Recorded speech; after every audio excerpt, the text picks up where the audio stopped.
estamos una vez más en su programa A Jesús por María, el cual transmitimos desde la ciudad de Manassas, Virginia, en el área de Washington, D.C., el área metropolitana que abarca Maryland, Virginia y Washington, D.C.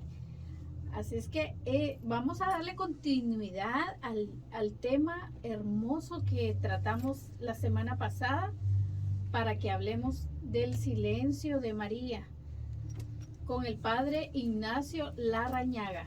Pero para hablarnos del tema tenemos siempre a nuestro querido invitado especial, especialísimo, el diácono Orlando Barros. ¿Qué tal, diácono? ¿Cómo está?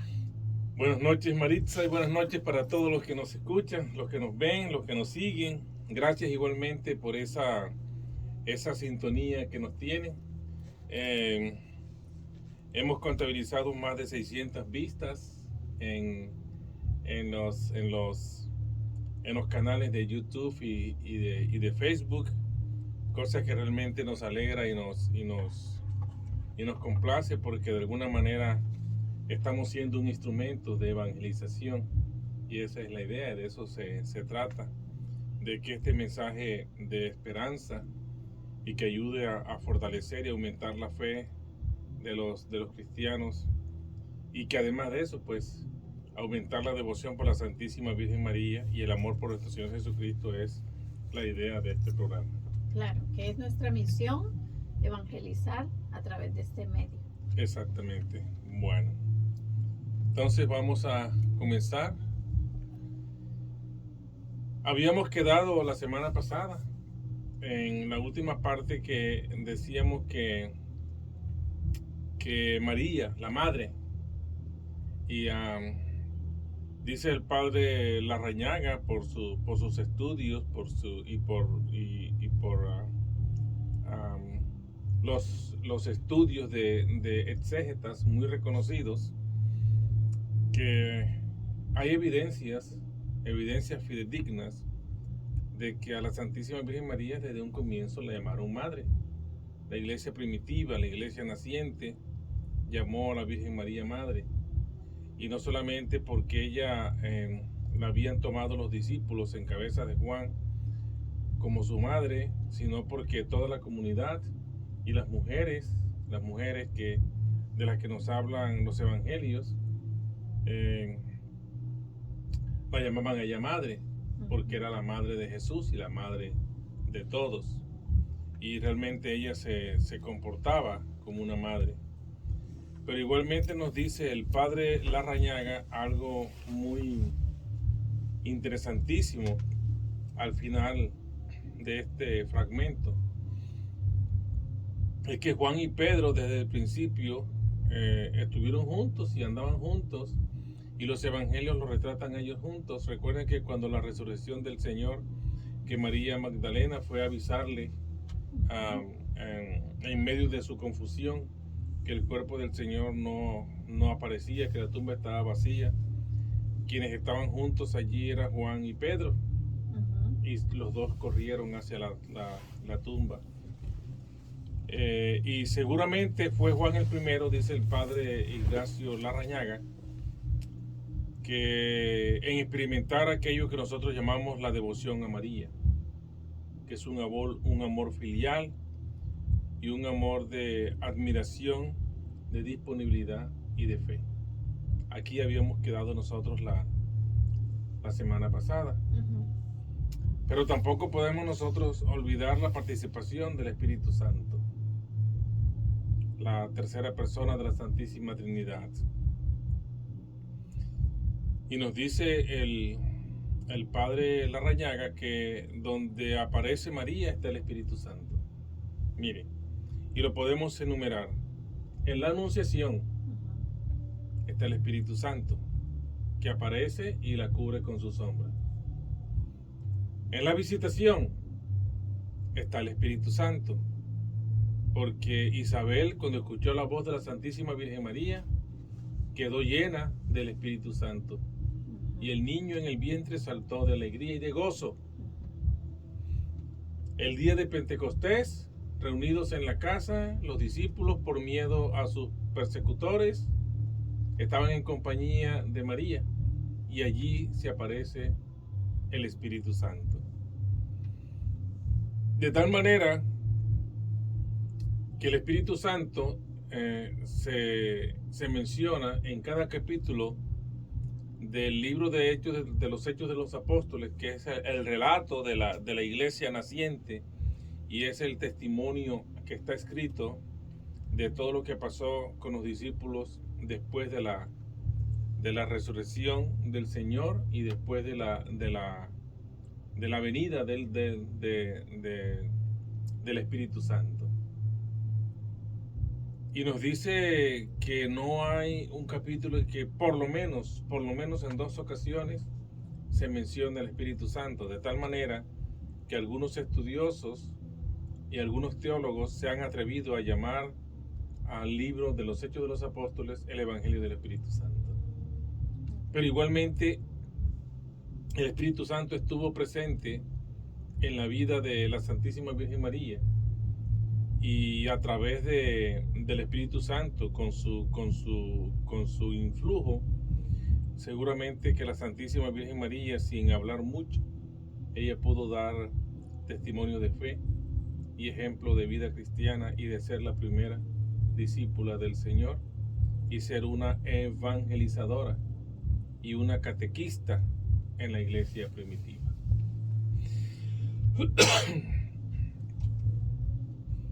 Por lo tanto, María es llamada Madre de la Iglesia. María dejó en el alma de la iglesia primitiva una impresión imborrable, por lo que nosotros escuchamos y aprendimos la semana pasada, sobre esa influencia que tuvo ella, no solamente sobre los apóstoles, sino sobre la comunidad naciente, y especialmente sobre las mujeres. Otra conclusión a la que llega el padre de Larrañaga es que la iglesia sintió desde sus comienzos una gran simpatía por la madre, y la rodeó de cariño y la rodeó de admiración, no solamente por ser la madre de Jesús, la madre del Señor, sino por ser la madre de la iglesia. Y sabemos también, porque los datos históricos así nos los han comprobado, que el culto y la devoción a María se remonta desde las primeras palpitaciones, dice el padre Larrañaga, desde las primeras palpitaciones de la iglesia naciente. De tal manera que vamos entonces a continuar el día de hoy con la parte 2, pues, de El silencio de María. Y esta parte 2 está en el capítulo 2. Este capítulo 2 no lo vamos a ver todos el día de hoy, porque es el más extenso de todos.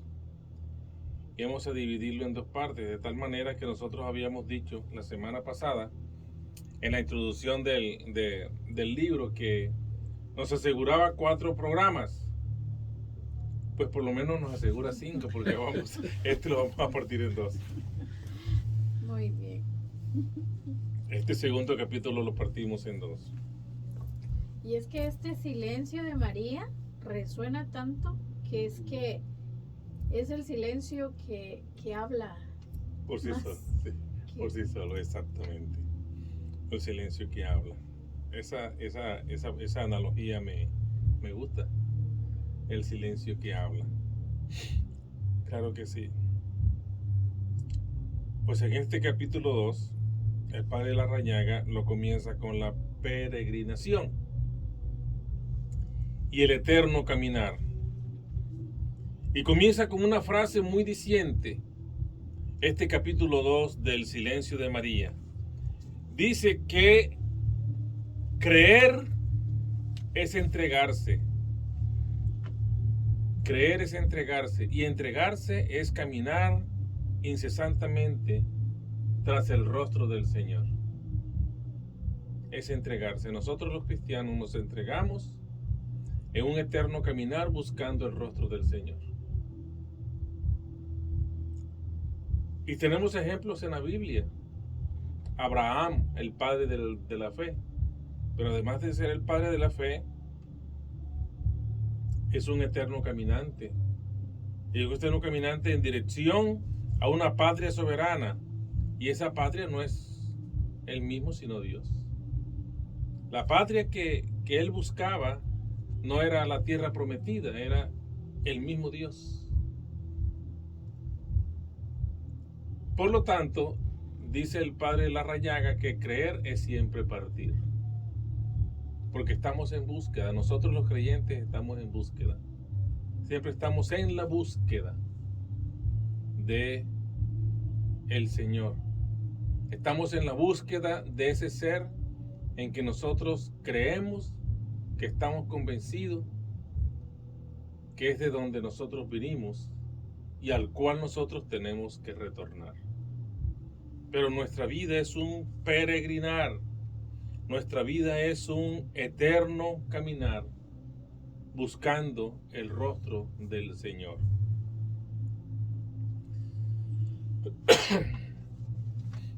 El padre Larrañaga, antes de estudiar y de adentrarse en la fe de María, de escudriñar la fe de María, él quiso hacer una amplia reflexión y hace una amplia reflexión sobre la fe, pero como vivencia de Dios. La fe como vivencia de Dios. Tomando lógicamente los textos bíblicos y aplicándolo incluso a nuestra condición humana. Haciendo al final de este programa vamos a ver nosotros una comparación que hace el padre Larrañaga entre la actitud, el comportamiento que tuvo la Santísima Virgen María y la misma actitud que podemos tener nosotros y el comportamiento que nosotros podemos adoptar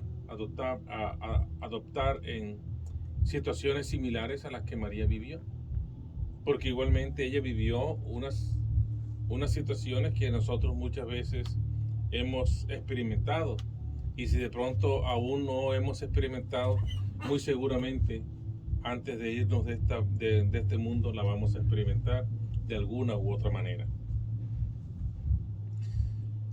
Entonces dice el padre Ignacio que no hay en este mundo cosa más fácil que manipular conceptos sobre Dios. No hay cosa más fácil que manipular conceptos de Dios y en esos conceptos construir fantásticos castillos, pero a la vez no hay en este mundo cosa más difícil que llegar al encuentro del mismísimo Dios. Es fácil hablar de Dios, es fácil manipular conceptos, es más, es fácil hablar de nuestra propia experiencia con Dios. De hecho, nosotros somos testigos que todos los días nace una iglesia nueva de los hermanos, con mucho respeto, ¿no? De los hermanos protestantes, porque es que Dios se les revela y les habla y les dice que les da el mensaje o la orden o la recomendación que abran una iglesia y que la llamen tal cosa, y entonces ellos abren la iglesia porque es un mandato de Dios, porque Dios se lo reveló. Pero nosotros vamos a descubrir, como comenzamos a descubrir la semana pasada, que Dios no nos habla de esa manera. Es más, que nosotros habíamos dicho hace unos minutos atrás que nuestra vida es un eterno caminar buscando el rostro del Señor. Pero que ese rostro del Señor nosotros no lo vamos a ver sino hasta que nos encontremos realmente con Él, y es cuando dejemos esta vida. Y es un punto muy interesante porque muchos hermanos hablan de esta forma. El Señor me habló, que el Señor me dijo, y se dejan llevar por ¿Sí? esas, no sé, pero me interesa mucho el punto, cómo vamos a descubrir. Exactamente. Y para que a la gente también le quede claro, ¿verdad? Si realmente es la voz del Señor. Sí, no hay cosa en este mundo más fácil que manipular conceptos de Dios. Y no hay cosas más difíciles en este mundo que llegar al encuentro del mismísimo Dios. Que siempre Dios está más allá de las palabras y más allá de los conceptos. Ahora, Dios es un misterio. Dios como tal es un misterio que nosotros no podemos entender. Yo no sé si aquí hablamos alguna vez de la Santísima Trinidad y de lo que le pasó a San Agustín con la Santísima Trinidad, que él estaba tratando de resolver ese misterio de la Trinidad Santa, y entonces caminando por la playa vio a un niño de aproximadamente unos 8 años, y este niño estaba haciendo un hueco en la playa y con una vasija traía agua del mar y le echaba en el hueco. A San Agustín le llamó la atención y se acercó a él y le preguntó que qué hacía. Dijo, no, pues hice este hueco porque estoy tratando de meter toda esa agua que está en el mar aquí en este hueco. Lógicamente que para San Agustín, como para cualquier otra persona, fue una situación graciosa por la inocencia del niño, ¿no? Y él le dijo, no, pero es que eso es imposible, porque si tú ves la inmensidad del mar, no te va a caber en ese hueco. Y el niño le ha respondido, precisamente, la inmensidad del mar es la mente de Dios. Y este hueco puede ser tu cabeza, por lo tanto, tú no puedes entender el misterio de la Santísima Trinidad. Wow. Y así nos pasa a nosotros. ¿Cómo nosotros vamos a entender a Dios si nuestra mente es limitada, es escasa, nuestra imaginación es pequeña?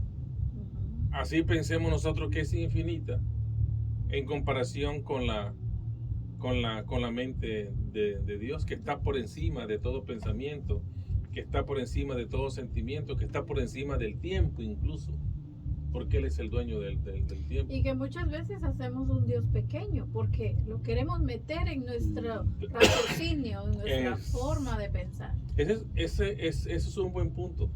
Hacemos un Dios pequeño porque pensamos que Él puede, lo podemos meter en nuestro pensamiento, porque desafortunadamente nosotros hacemos un Dios, nos imaginamos un Dios y creamos un Dios de acuerdo a nuestros propios intereses y a nuestras propias conveniencias. Correcto, a nuestras necesidades. A nuestras necesidades. Dios es esencialmente desconcertante porque es esencialmente gratuidad. Es esencialmente, en esencia, es desconcertante porque es un misterio. Pero en esencia también es gratuidad, es gratitud, es amor. Dios es amor. Eso es en esencia. El Padre es eminentemente misterio, como lo habíamos dicho hace unos momentos. Y el misterio no se deja atrapar. Y el misterio no se deja analizar. El misterio simplemente se acepta en el silencio. El misterio se acepta en el silencio. He ahí el silencio de María. He ahí el silencio de María. El primer acto de fe consiste en aceptar esa gratuidad del Señor Dios. El primer acto de fe que yo tengo es aceptar que Dios es amor y que yo soy producto del amor de Dios. Ese es el primer acto de fe. Ya cuando yo acepto eso, ya yo comienzo más o menos a tener una fe establecida, por lo menos unas bases de fe. Y esa fe yo tengo que irla desarrollando y construyendo cada día. Y como sabemos también, lo hemos dicho aquí algunas otras veces, que la fe es un regalo de Dios, pues entonces tenemos que pedirle al Señor que nos regale fe. Señor, dame fe. Así como le pedimos la gracia, le pedimos la fe. Como le pedimos su protección, le pedimos la fe. Como le pedimos que nos regale los dones del Espíritu Santo, sobre todo los dones de raciocinio, de inteligencia, de ciencia, de temor de Dios, también tenemos que pedirle que nos regale fe.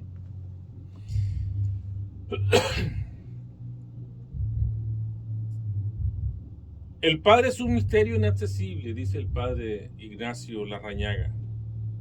Pero además de ser inaccesible, o sea, nosotros no lo podemos alcanzar, ¿verdad? También es un misterio fascinante.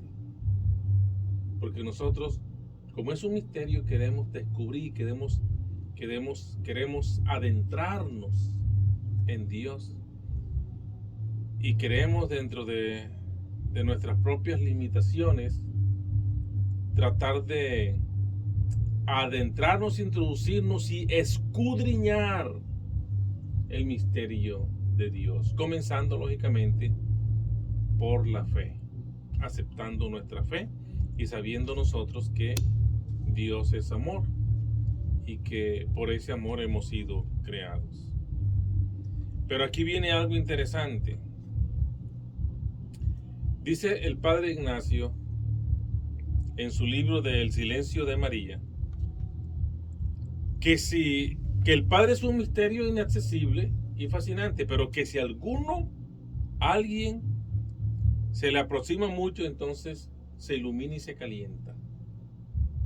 Si alguien como usted y yo, como Pepe o cualquiera de los que nos siguen, se acerca a Dios, entonces se ilumina con la luz de Dios y se calienta. Pero si se aproxima todavía más, entonces se incendia. Y entonces hay una frase que a mí me llamó poderosamente la atención y que yo incluso la tengo aquí escrita y la quiero compartir con ustedes. Dice: la Biblia es un bosque de hombres incendiados. Wow. Esa es la Biblia. Un bosque de hombres incendiados. Hombres, seres humanos, que como usted y yo y como cualquier mortal, se acercaron a Dios, se iluminaron y se calentaron, pero fue tanto esa alegría de haberse encontrado con esa luz, que quisieron acercarse más y adentrarse más en el misterio de Dios. Y al momento de irlo escudriñando, se fueron compenetrando aún más, que se incendiaron. Y entonces, por eso es que tenemos tantos santos y santos varones y santas mujeres en la Biblia, porque fueron incendiados por Dios, por el amor de Dios, que es gratuidad, gratitud, amor.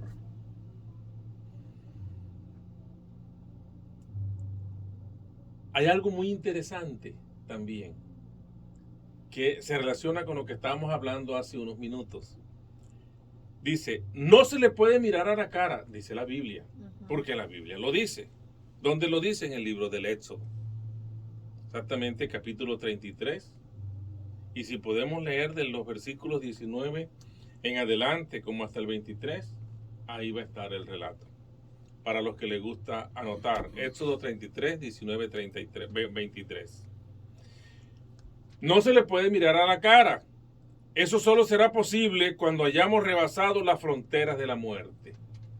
O sea que si usted y yo queremos saber cómo es Dios, tenemos que esperar hasta que nos muramos. No hay chance. Podemos experimentar su amor. Podemos experimentar su gratuidad. Podemos experimentar su misericordia.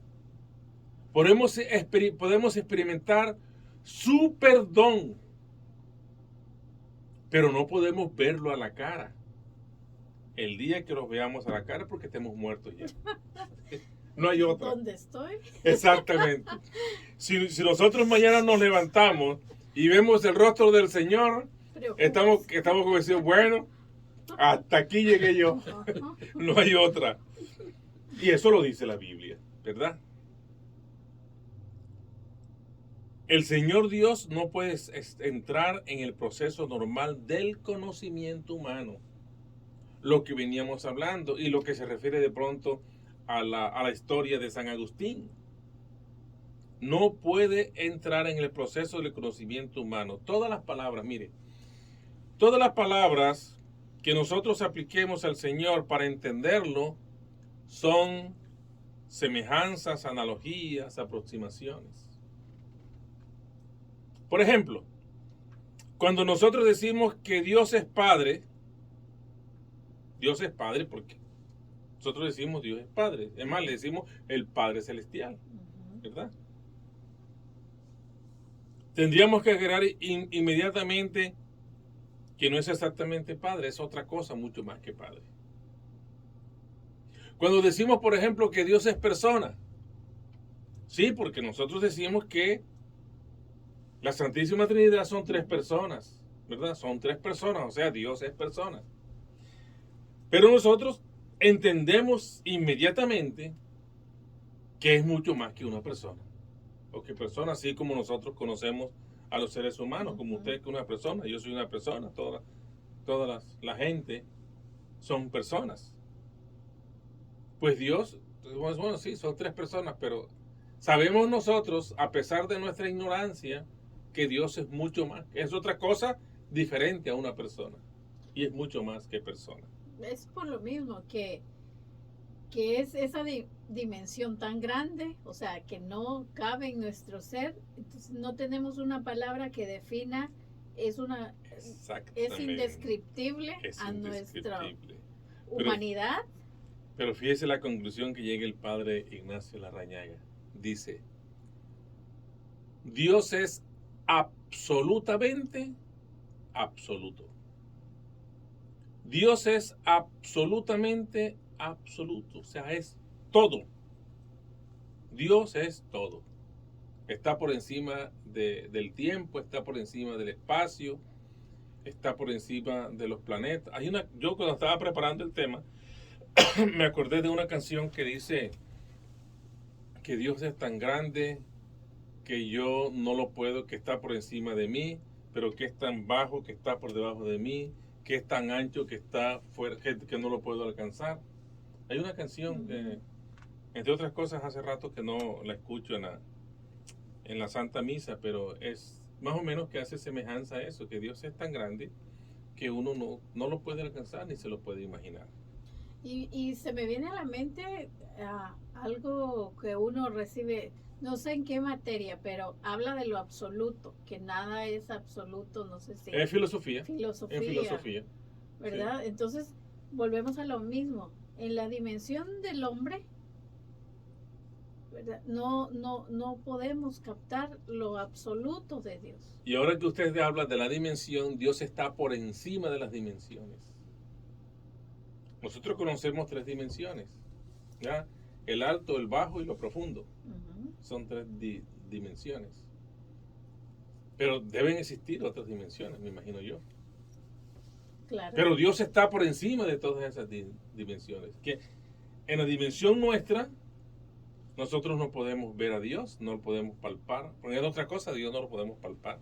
Es que con solo el concepto de absoluto, exacto, o sea, es algo que no se puede describir, no es sé. Algo... dice el padre en otra parte del libro, lo que pasa es que todo yo no lo puedo resumir aquí, ¿verdad? Y todo no puede estar plasmado aquí en el pequeño resumen que yo hago para traerlo. Pero dice el padre en el libro que Dios incluso es como una sombra que no lo podemos tocar. Pero sí lo podemos sentir. ¿Y cómo siente uno a Dios? A través de su amor. ¿Quiénes de nosotros no ha experimentado el amor de Dios? ¿Quién no ha tenido una experiencia mística con el amor y el perdón de Dios? Nosotros muchas veces lo hemos experimentado. De hecho, cada vez que vamos al sacramento de la reconciliación, experimentamos el amor de Dios. Cada vez que nosotros recibimos la Sagrada Comunión, experimentamos el amor de Dios. Cada vez que nosotros vamos y visitamos al Santísimo y estamos allí en silencio, pero en un coloquio de amor con el Señor, estamos experimentando el amor de Dios.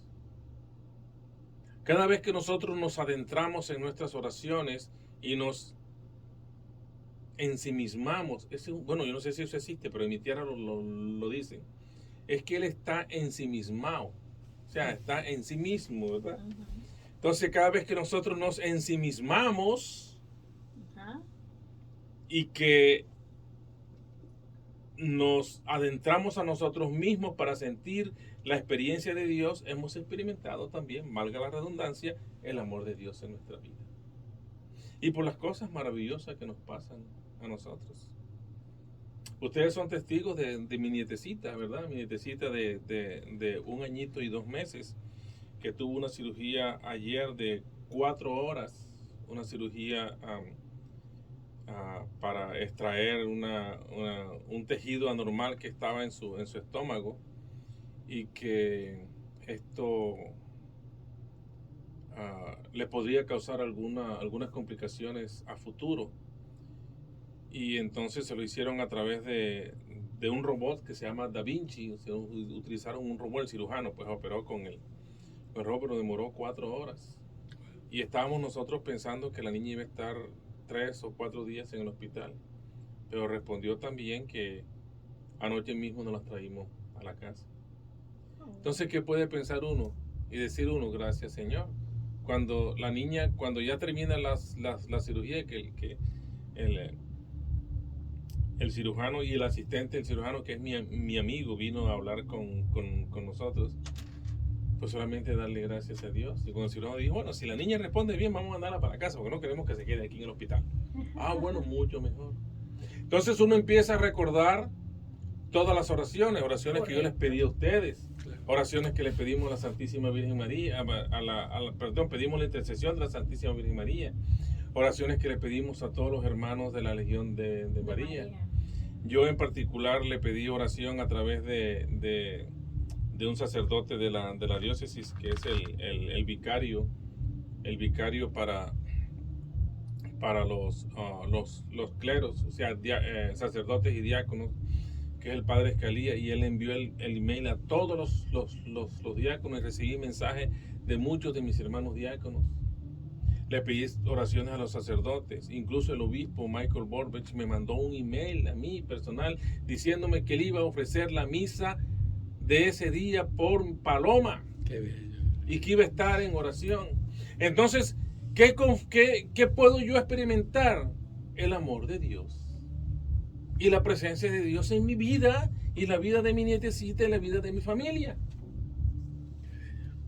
¿A través de qué lo puedo experimentar? De todo ese amor y de todas esas oraciones que la gente elevó, y que fue un bálsamo para aliviar de pronto nuestra angustia, pero igualmente como un incienso que fue elevado a los cielos, la oración.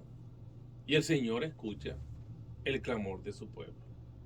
Entonces es un ejemplo para uno de decir, yo he experimentado el amor de Dios, yo he experimentado la presencia del Señor, no lo puedo tocar, no lo puedo ver, no lo puedo oír.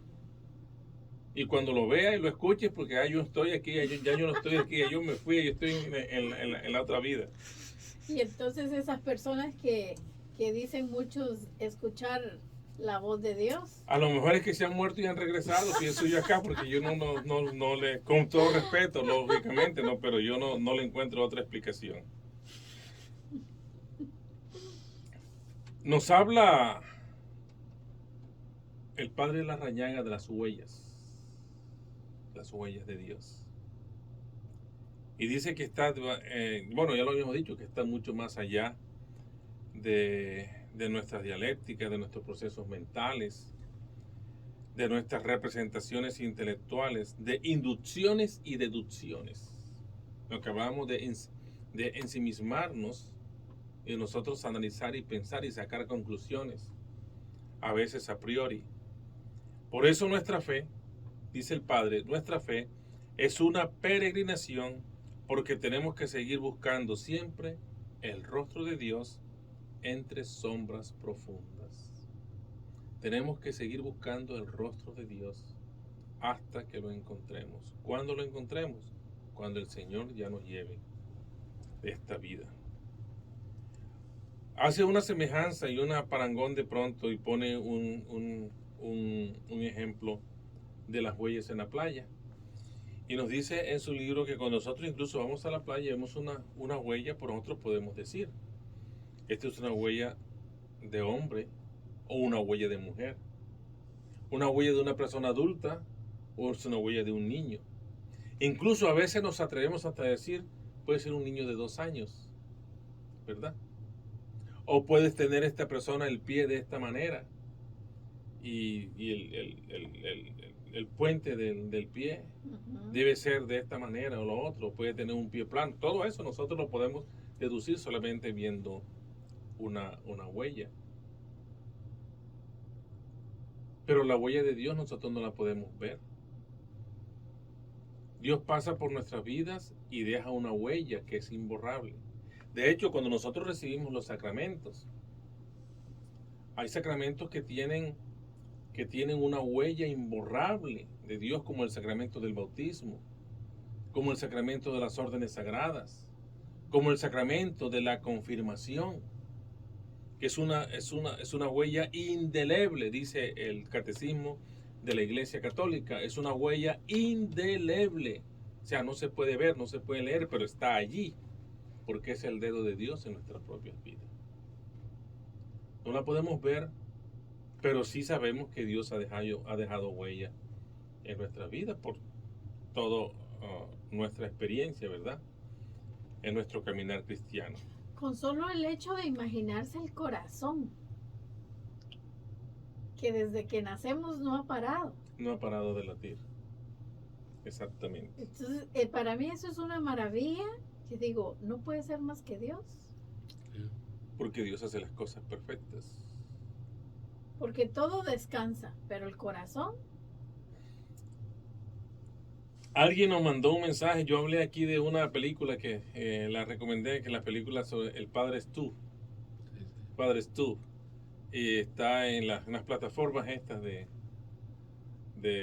películas que todos conocemos, la que tiene el signo rojo, por no dar el nombre. Y es una historia de conversión hermosísima. Una historia de conversión hermosísima. Pero sobre todo, este es un hombre que muere a los 50 años, producto de una enfermedad incapacitante. Una enfermedad que lo postra a él en una silla de ruedas. Una enfermedad que se llama una miositis por cuerpos de inclusión. Es algo así como que los músculos se degeneran y se paralizan. Van perdiendo actividad y se atrofian. O sea, no hay fuerza en los músculos. Y este hombre lo acepta para sí.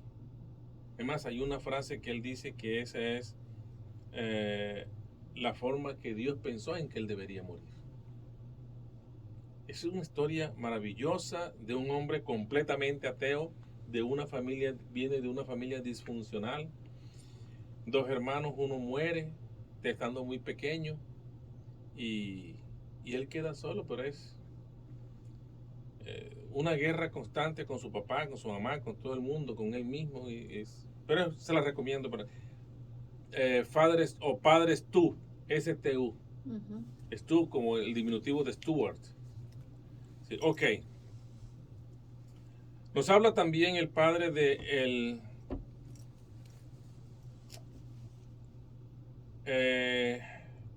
que Dios no puede ser conquistado. A Dios no se puede conquistar por las armas de la inteligencia. Incluso lo subrayé aquí y lo puse entre comillas. Dice, conquistar a Dios consiste en dejarse conquistar por Él. Conquistar a Dios consiste en dejarse conquistar por Él. Oye, ¿cuántas frases hemos visto hoy? Tremendas, ¿verdad? Claro, con mucha profundidad. Con mucha profundidad. Si queremos conquistar a Dios, pues dejémonos conquistar por Él. A Dios se le puede asumir, se le puede acoger. En una palabra, el Señor Dios es fundamentalmente objeto de fe. Y vamos a descubrir por qué Él insiste tanto en la fe y qué relación tiene la fe con la Santísima Virgen María. Insatisfacción y nostalgia. Nos habla del destierro, nos habla de la crisis. ¿Nos quedan cuánto, Pepe? 10 minutos. 10 minutos, ok.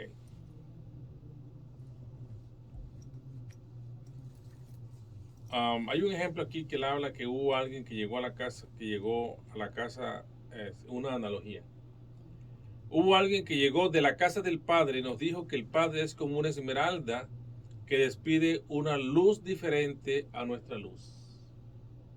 Alguien vino de la casa del Padre y nos contó esa historia.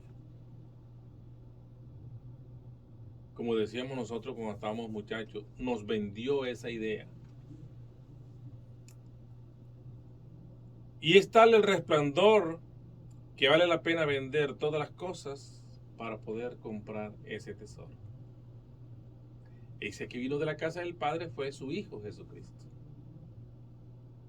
Y vino a decirnos que el Padre es mucho más grande, es mucho más admirable, mucho más magnífico e incomparable que todo lo que nosotros podíamos pensar.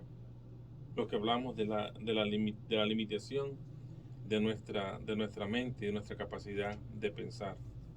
Los ojos nunca vieron, dice la primera carta a los Corintios, capítulo 2. Los ojos nunca vieron, los oídos no oyeron y el corazón humano jamás podrá imaginar lo que Dios tiene preparado para los que lo aman. Dice San Pablo a los Corintios. Los ojos nunca vieron, los oídos nunca escucharon y el corazón no podrá imaginar lo que Dios ha preparado para los que lo aman. Nosotros no tenemos ni la más mínima idea de la infinidad del amor de Dios y de todo lo que Él ha preparado en su mente magnificente para nosotros. Si hacemos lo que Él nos dice, si actuamos bien, si somos buenos cristianos, con todo lo que significa ser un buen cristiano. En otras palabras, si somos unos buenos hijos de Dios, para lo que nos espera, que es la felicidad eterna. La felicidad eterna. El hombre es un ser extraño entre los seres de la creación. Nos sentimos como eternos exiliados, devorados por la nostalgia infinita y por un alguien que nunca hemos visto, por una patria que nunca hemos habitado. En nuestra constante e infinita búsqueda del Señor, del rostro del Señor, queremos llegar a una patria que nos podemos imaginar cómo será, lo que estamos hablando, que es la felicidad eterna. Pero nunca la hemos visto y por lo tanto no sabemos cómo es. Es como Dios, nunca la hemos visto y no sabemos cómo es. Podemos imaginarlo y podemos sentirlo. Y podemos tener una idea vaga de cómo es el Señor. Y por eso mismo debe ser que nos cuesta tanto llegar a Dios, porque no lo vemos, y lo que vemos es lo terrenal, el mundo, todo lo que nos rodea. Y sabes que esa es una conclusión lógica, que de pronto a nosotros nos cuesta llegar a Dios porque no lo conocemos. El desierto.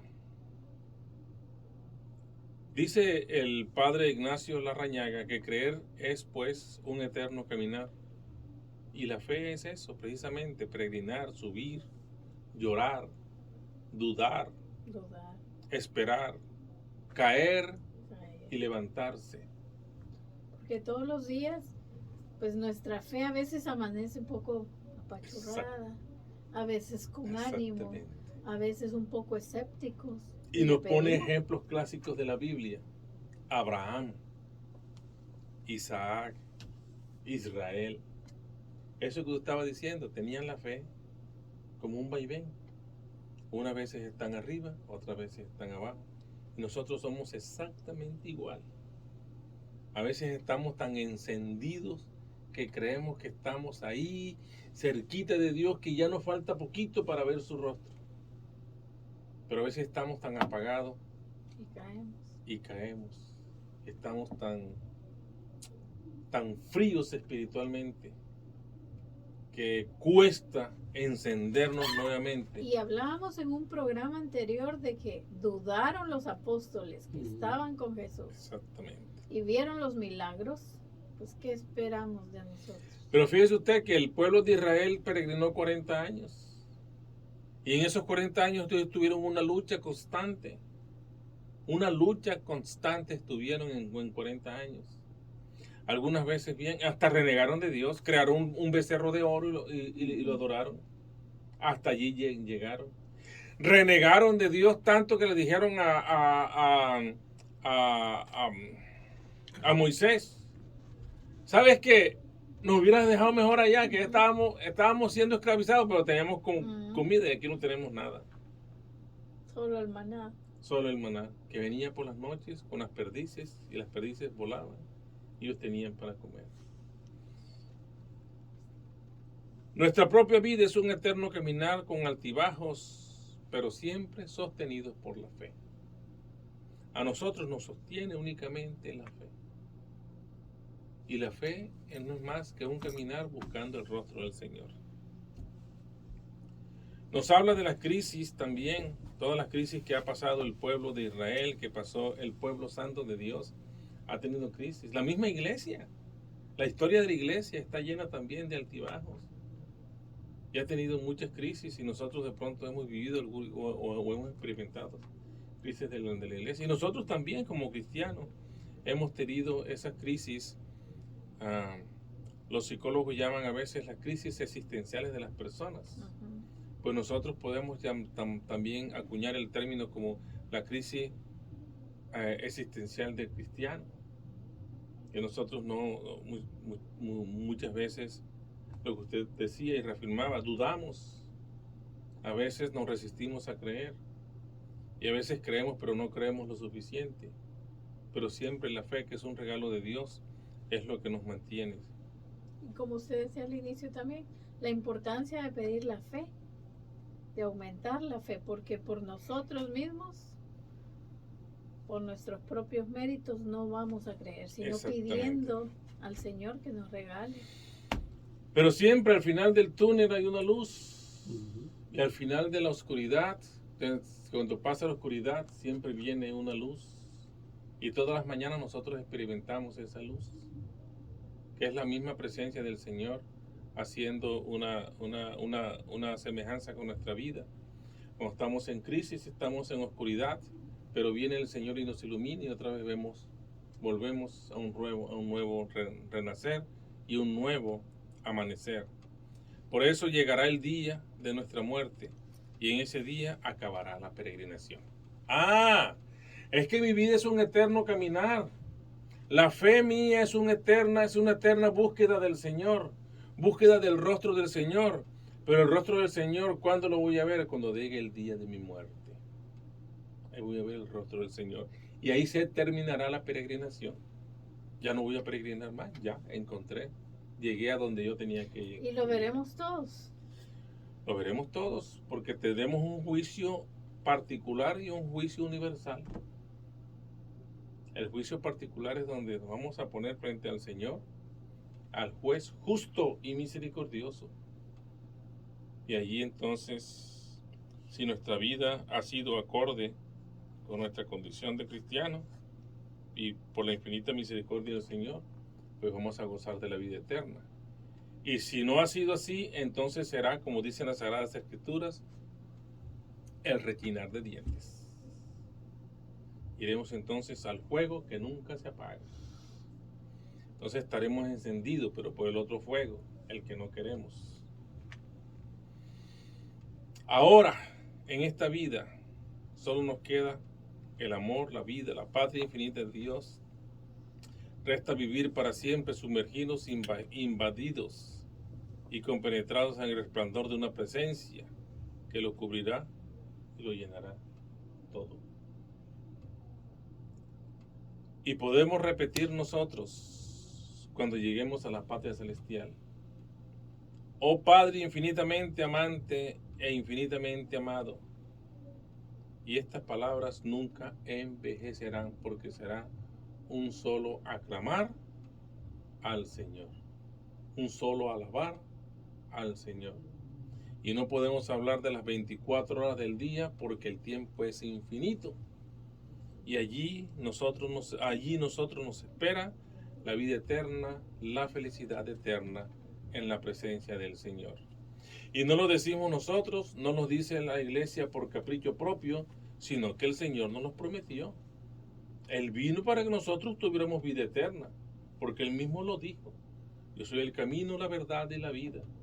Quien cree en mí tiene vida eterna. Es más, quien coma ese es otro comentario que hace el padre Larrañaga, que nos quedan creo que dos minutos. Cuando el Señor habla en el Evangelio de San Juan, quien coma mi cuerpo y coma y beba mi sangre tendrá vida eterna. Tienes que comer mi cuerpo. Si no comes mi cuerpo, no tendrás la vida eterna. Y muchos de sus discípulos, ¿qué hicieron ellos? Quedaron confundidos y asombrados y muchos lo dejaron. Se fueron. Este tipo está loco. Este hombre está completamente loco. Yo no voy a seguir a una persona que esté así. Desorientada y chiflada, dicen en mi tierra. Se chifló, se enloqueció. Y muchos discípulos dejaron al Señor cuando Él les anunció que tenían que comer su carne y beber su sangre para tener la vida eterna. Y Él nos lo prometió, o sea, que no es una utopía. No es un invento nuestro, no es un invento de la iglesia. Y la iglesia lo ha enseñado por siempre y lo seguirá enseñando hasta el fin de los tiempos. Porque fue lo que el Señor nos prometió y lo que Él promete cumple. Ahora, depende de nosotros, depende de usted y de mí y de todas las personas que nos siguen, que nosotros podamos alcanzar la vida eterna. ¿Cierto? Y que hagamos méritos para alcanzar la vida eterna. Pues vamos a quedarnos hasta aquí. Aquí, sí señora, aquí quedamos y seguimos entonces, vamos entrando a la parte de María. Feliz tú porque creíste. Con esto continuamos entonces, seguimos la próxima semana y terminamos con el favor de Dios. Y nos regala una oración. Este segundo capítulo, claro que sí. Terminar. En el nombre del Padre y del Hijo y del Espíritu Santo. Amén. Te alabamos, Padre, y te bendecimos, te glorificamos, te damos las gracias infinitas, porque sabemos que tu amor, tu perdón y tu misericordia son infinitos para con nosotros, tus hijos. Te pedimos, Padre, que fortalezca nuestra fe, que nos regales tu gracia y que nosotros podamos seguir caminando, buscando siempre tu rostro divino hasta el día que tú decidas que nosotros partamos de este mundo a tu encuentro. Gracias, Señor, por todo lo que nos das y gracias, Señor, por permitirnos realizar este programa. Amén. Amén. Bendita sea tu pureza y eternamente lo sea, pues todo un Dios se recrea en tan graciosa belleza. A ti, celestial princesa, Virgen Sagrada María, yo te ofrezco en este día alma, vida y corazón. Mírame con compasión, no me dejes, Madre mía. El Señor esté con ustedes. Y con su espíritu. Y la bendición de Dios Todopoderoso, Padre, Hijo y Espíritu Santo, descienda sobre ustedes y permanezca para siempre. Amén. Amén. Feliz y santa noche y santa semana para todos. Bueno, muchas gracias por acompañarnos y recuerden, suscríbase a nuestro canal, comparta con sus amigos y familiares y los esperamos la próxima semana. Hasta luego. Feliz semana.